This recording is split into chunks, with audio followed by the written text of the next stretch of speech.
I've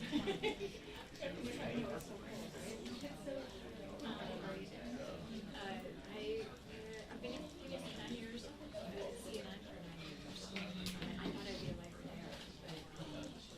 thought I'd be a lifer there,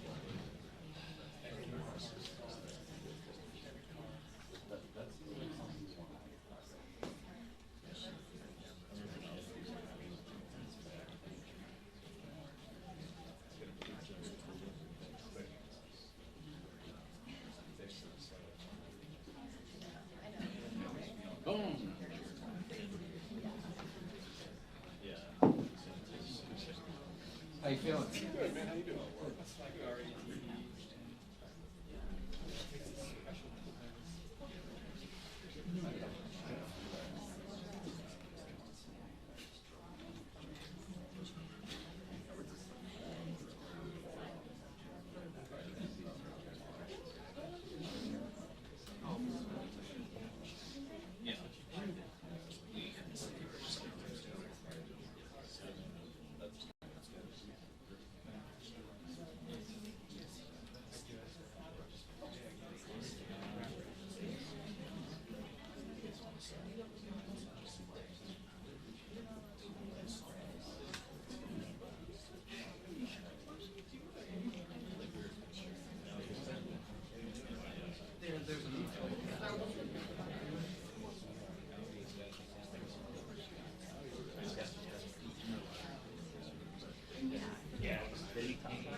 It was an accident.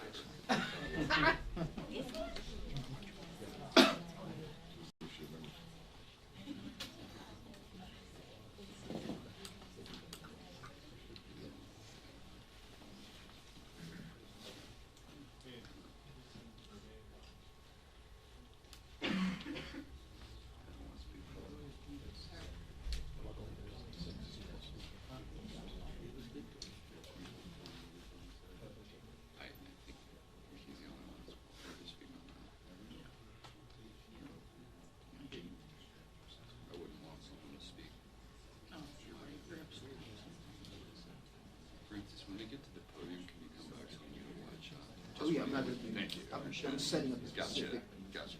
entry shot. It's not a work of art. Oh yeah, it's gonna have this podium. It's going to have. It's gonna be our podium. I bet. It's gonna be inside Washington.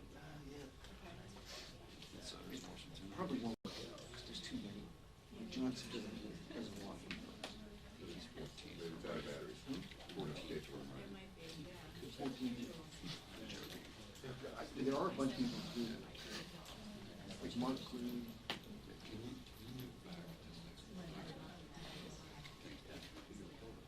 You're perfect. It's not perfect.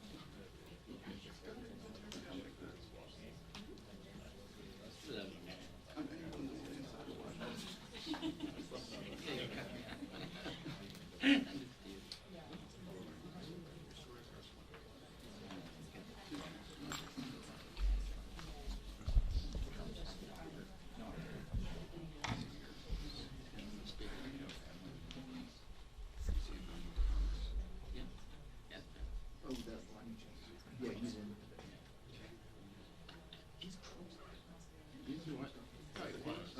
When he was, That's right. Yeah. public health service.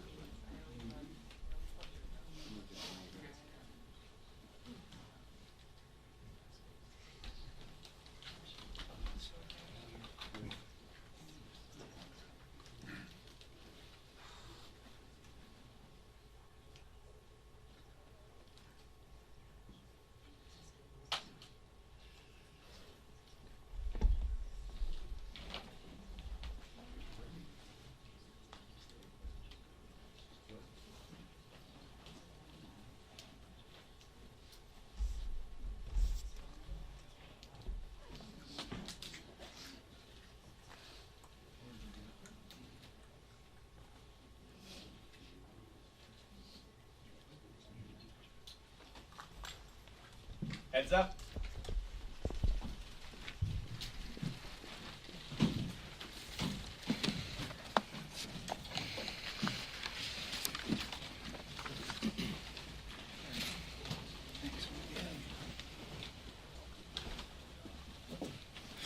Good morning.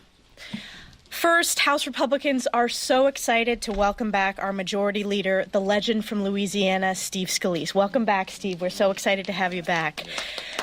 Before we talk about the week ahead, I want to touch on the bombshell report last week from the special counsel confirming that President Biden retained and mishandled classified documents for years in unsecure location.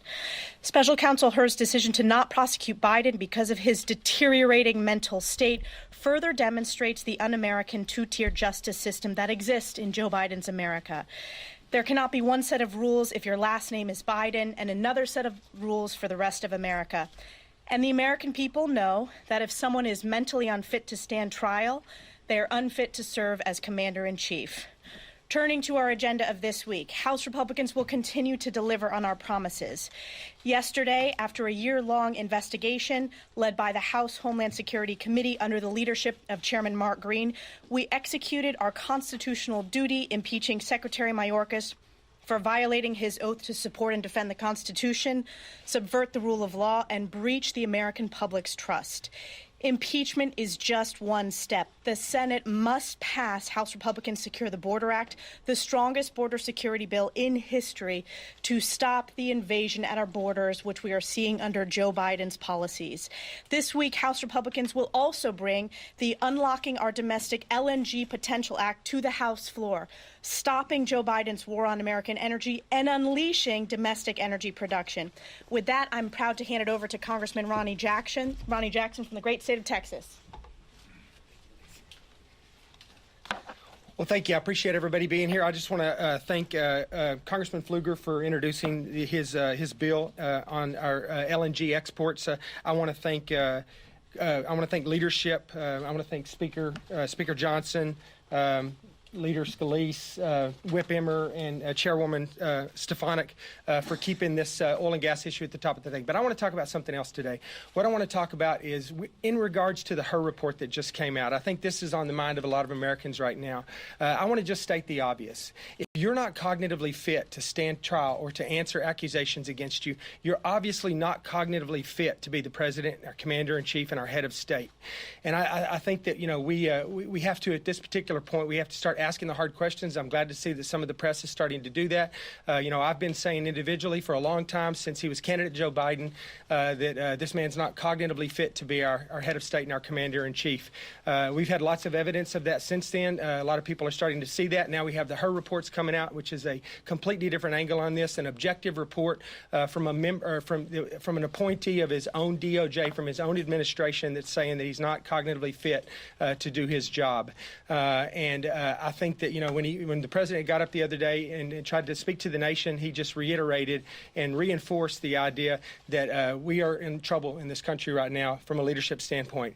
Look, this LNG thing is a big issue for us. I grew up in the oil field in West Texas. I know how important this is. It's a national security issue. It's an issue for our economy.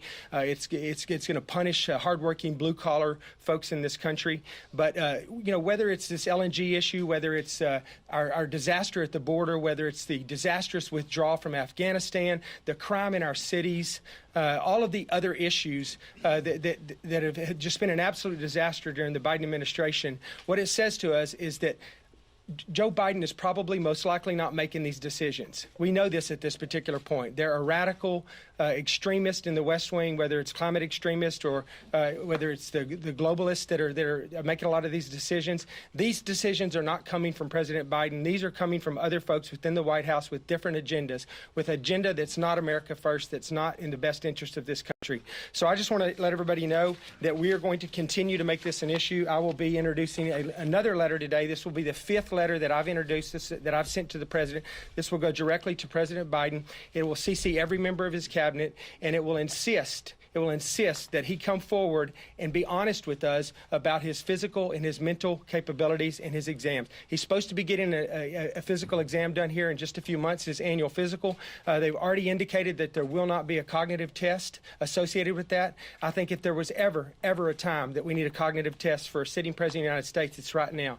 And as you remember, President Trump got one. I think he set the precedent. It was a large part because of the press, his insistence that he have that included as part of his physical exam. I would like to see that same type of enthusiasm and insistence from the press right now, that President Biden submit to a cognitive exam as part of his physical exam. And if he thinks he's fit to lead this country, prove it to us with some objective data that says so. And with that, I just want to turn it over to my friend and Chairman Mark Green from Tennessee. Thank you. Last night, the House of Representatives voted to impeach DHS Secretary Alejandro Mayorkas for high crimes and misdemeanors, specifically for his willful and systemic refusal to comply with the laws and his breach of the public trust. This action, this is the culmination of nearly a year's worth of investigations and hearings, was necessary to deal with a rogue DHS secretary whose lawless actions have caused and perpetuated one of the worst border crisis in American history, a border crisis that has devastated communities all across our country. Secretary Mayorkas has shown throughout his tenure that he will defy, he will ignore, and he will replace the laws enacted by this Congress. His actions have not only shown a disdain for the Constitution, but for the Congress, the law, and the American people. The constitutional case against Secretary Mayorkas is sound. The historical record is unambiguous. The framers were united in their belief that the executive branch officials must defend the Constitution, respect the separation of powers, and enforce the laws passed by this body. And if they fail to do so, they should no longer hold office. If we're all being honest here, we all intuitively understand this. When an executive branch official rejects, unilaterally replaces the laws passed by this Congress, we have to act. And last night, we did. I want to thank Speaker Johnson for his support, his leadership, the entire leadership's team for their support over the months for my committee. And I want to thank the members of the Committee on Homeland Security and our staff who has done a fantastic job. They and this Congress, this Republican Congress, have worked to hold this lawless secretary accountable. It's now time for the Senate to do its duty, to step up, hold a trial, and convict Secretary Mayorkas. With that, I'll be followed by the gentleman from Minnesota, Mr. Chairman. Thank you, Mark. The American people elected our House Republican majority to undo the damage the Democrats have done and to hold the Biden administration accountable. Thanks to our members and the diligent work of Chairman Green and his Homeland Security Committee, we are once again living up to that mandate this week. Under Secretary Mayorkas' leadership, Americans have experienced the worst border crisis we've ever seen. And yesterday, House Republicans said enough. We did not take our impeachment vote lightly. It was the product of a very thoughtful, fair, and deliberate investigation lasting nearly a year. The evidence was clear. As you've heard the chairman say this morning, Secretary Mayorkas willfully refused to enforce federal law, repeatedly lied to Congress, and breached the American people's trust. Because he failed to do the honorable thing by resigning, House Republicans fulfilled our constitutional duty by voting to impeach. I can only hope my colleagues in the Senate will step up and do the same on behalf of the American people.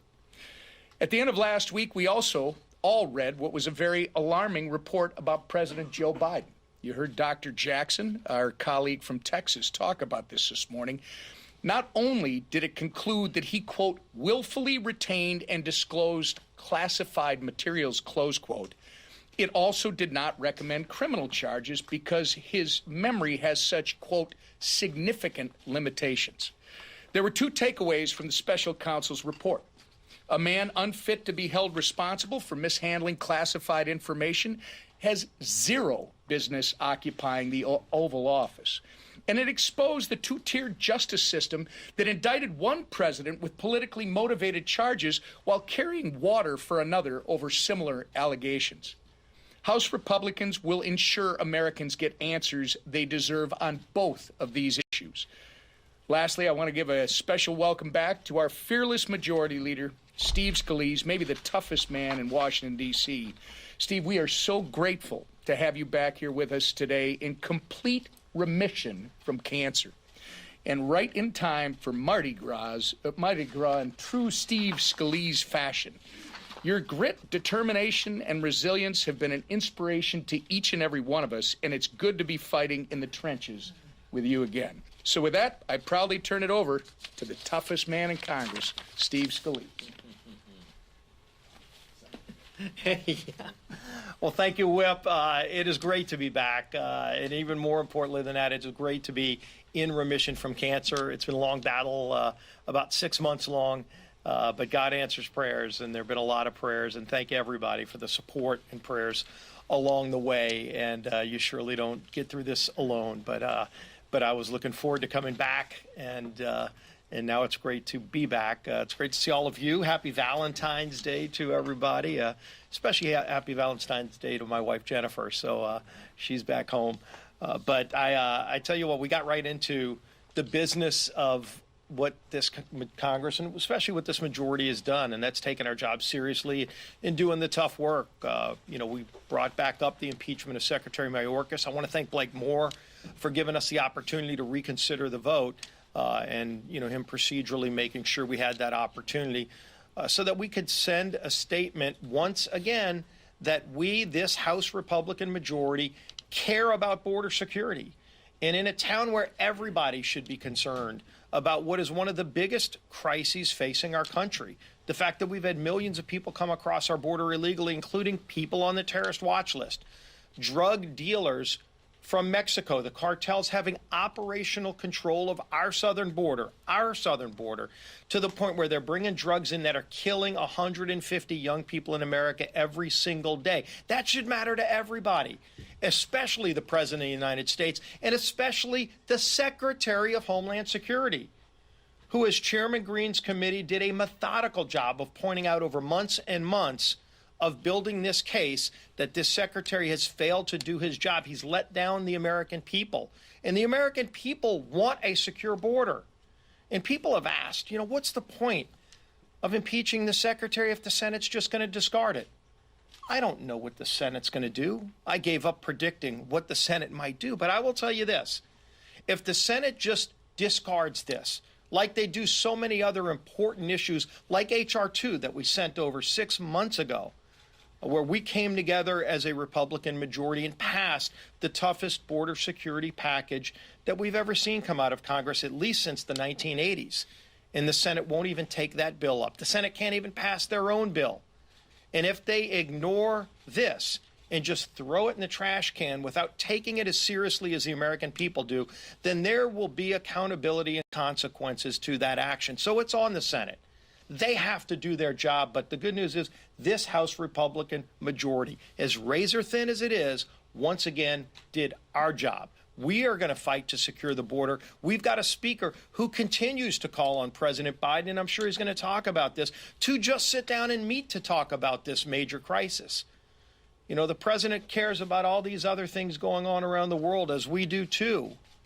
But if you don't care about one of the biggest crises facing our country, to the point where the president won't even sit down with the Speaker of the House to talk about ways to solve this problem, when we've laid out a number of different options, not just laid them out, we passed them, which is not easy to do. We're going to take this seriously, as we have for months and months, and continue to focus on those needs of the American people, even if this president and his administration refuses to. One other issue that we're going to be bringing up this week, and there's others, FISA is going to be a big fought-out issue tomorrow, but on Friday, it was talked about earlier, August Pfluger's bill on the LNG exports. When President Biden, just a few weeks ago, said he was going to ban LNG exports in America, all that does is embolden our enemies around the world. If he does it because the far left extremists on the left and environmentalist groups are threatening him and saying, stop supporting fossil fuels in America. I don't know if the president knows this or not. But let me tell him, if it's not the first time he's heard it, I sure hope it's not the first time he's heard it. There is nobody in the world that produces energy cleaner and more efficient than the United States of America. And stop attacking American energy, Mr. President, because when we make energy, we do it better than anybody else in the world, and it allows us not only to lower prices here at home for families who are struggling, but it also allows us to send that energy to our friends around the world. And when President Biden takes that energy off of the market, that just means countries like Russia and Iran become more emboldened, because those countries still need that energy. We still need that energy.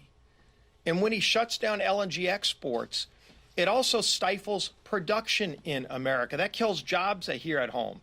And again, the cleanest place to produce energy in the world, and it raises prices on families who are struggling. Why on God's earth would you want to do that? We have a bill to reverse that ridiculous, crazy, insane policy, and we're going to have that vote on Friday as well. So we're going to keep doing our job here in this majority, and the guy leading the way is our Speaker, Mike Johnson.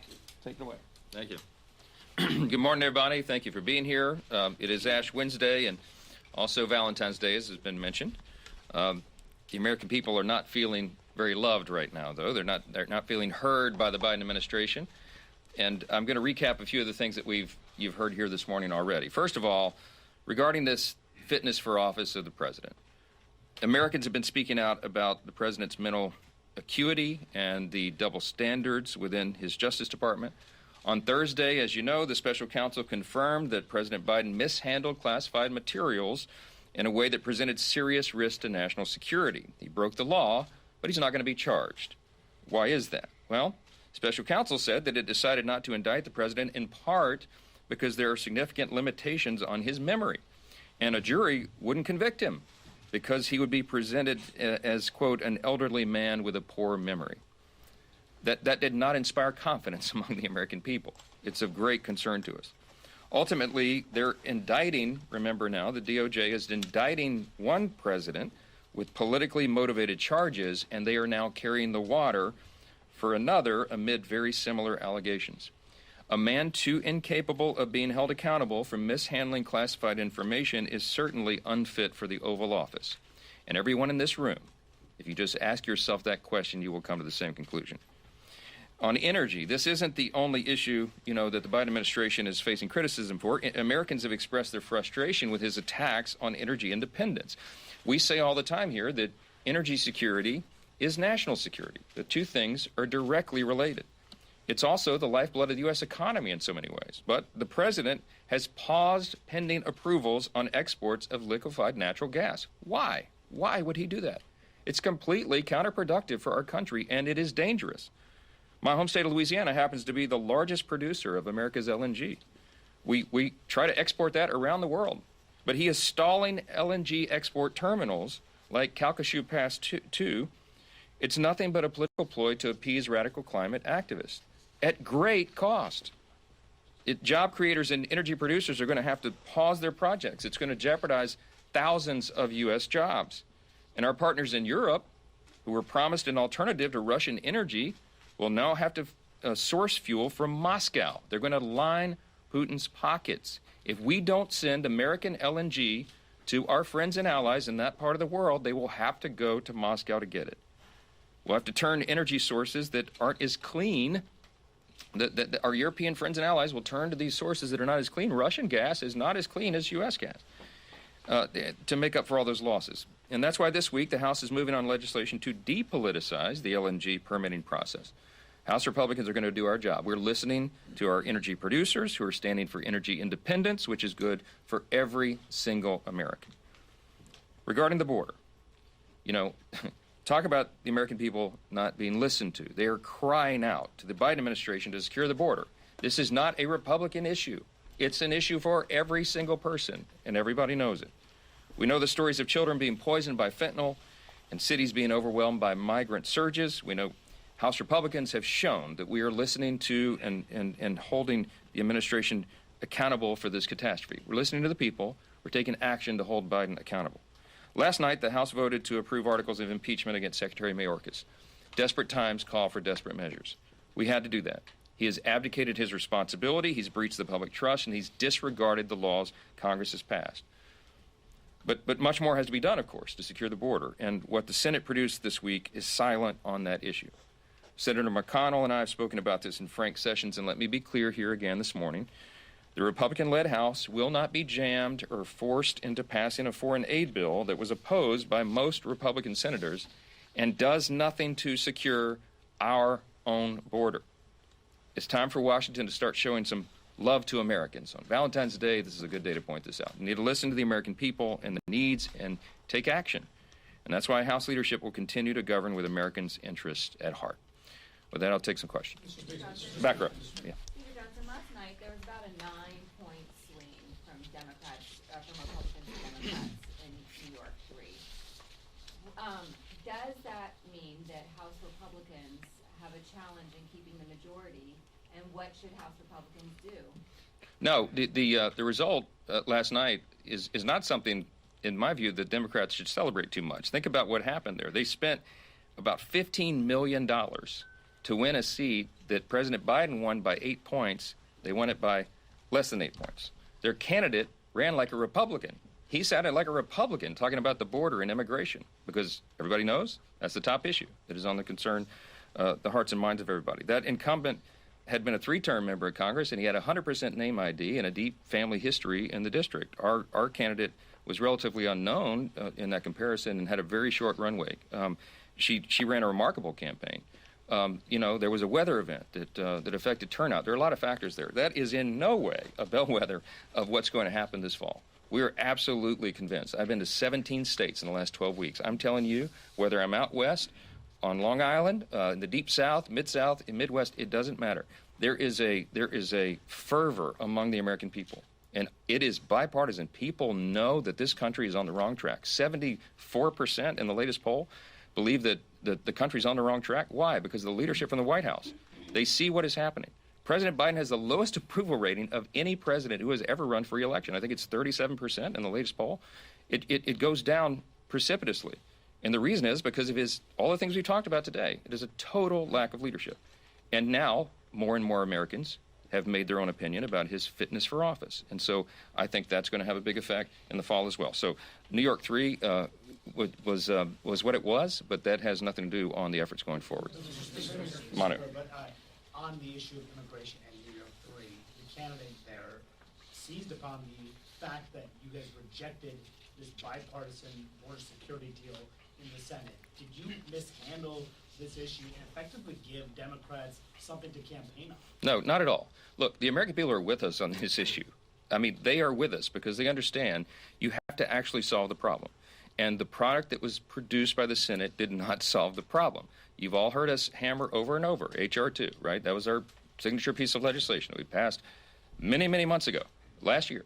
And the reason that all those components are important, again, is because they have to fit together. That's got to solve the problem. You have to address all of them. The Senate bill didn't do that, and that's why it was rejected over there. We have to do it. It's been mentioned that I've been requesting a meeting with the president for weeks now, a month. I've been asking to sit down with the president to talk about the border and talk about national security, and that meeting has not been granted.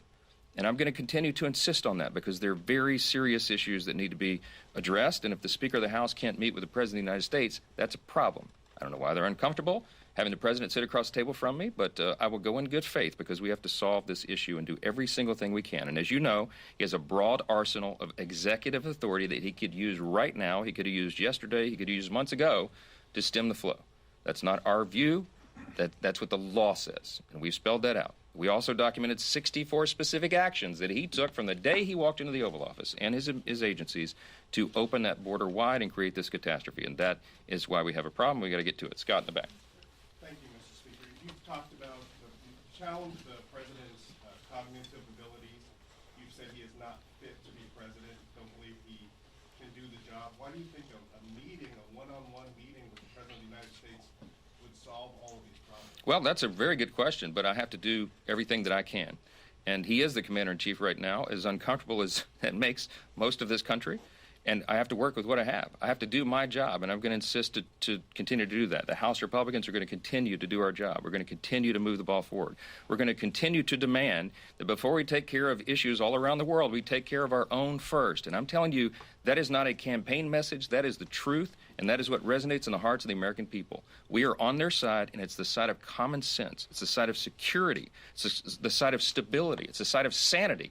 And the President of the United States will not acknowledge that, and it is of great alarm to us. Take one more. Yeah. Hey. Welcome back, you have said that you want a meeting with the president, as Scott was saying. H.R. 2 is dead in the Senate. You yourself were part of killing the Senate compromise bill. You called it dead on arrival from what you did. So my question to you is, while you say there need to be solutions, what are House Republicans doing to get to a solution on the border and on Ukraine, or are you going to actually do nothing? What is your proposal? What are you doing? No, we're addressing each of those issues. They're important issues on the table. We are not going to be forced into action by the Senate, who, in the latest product they sent us over, does not have one word in the bill about America's border, not one word about security. The reason that the other one was dead on arrival is because it did not meet the moment. It would not have solved the problem. You can't leave giant loopholes and codify some of the things that have gotten us into this situation. So what we're doing right now is the House is working its will. The House Republican Conference we just met an hour ago with all the members, and there are lots of ideas on the table of how to address these issues. We will address the issues. We'll do our duty on that matter, and all that begins in earnest right now. We have to address this seriously. We have to actually solve the problems and not just take political posturing as has happened in some of these other corners. That would thank you. What about the government shutdown, sir? Will you get those spending bills done in time?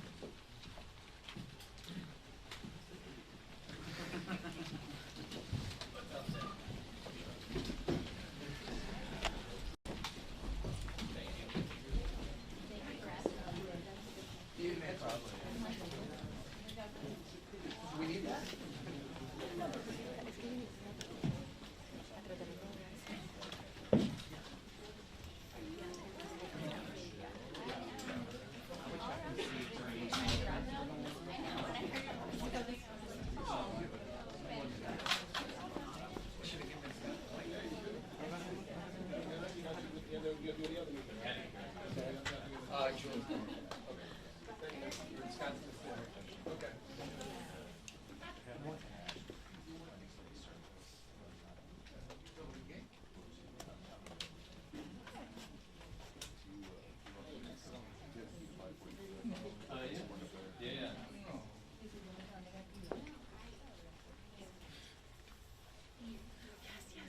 But worth it. It's worth it. Sorry, you're stuck on the next one.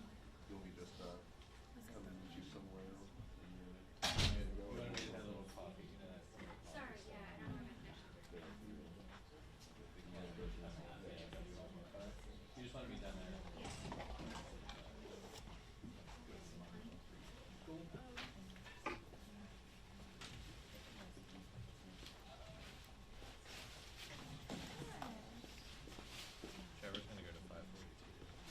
You did get it. Okay.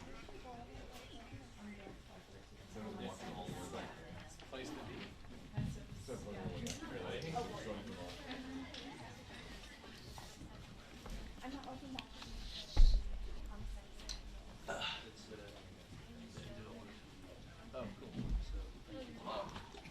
All right. I can run a mic check for you guys if you want. But let's see. Aguilar is like. Should be good. Should be.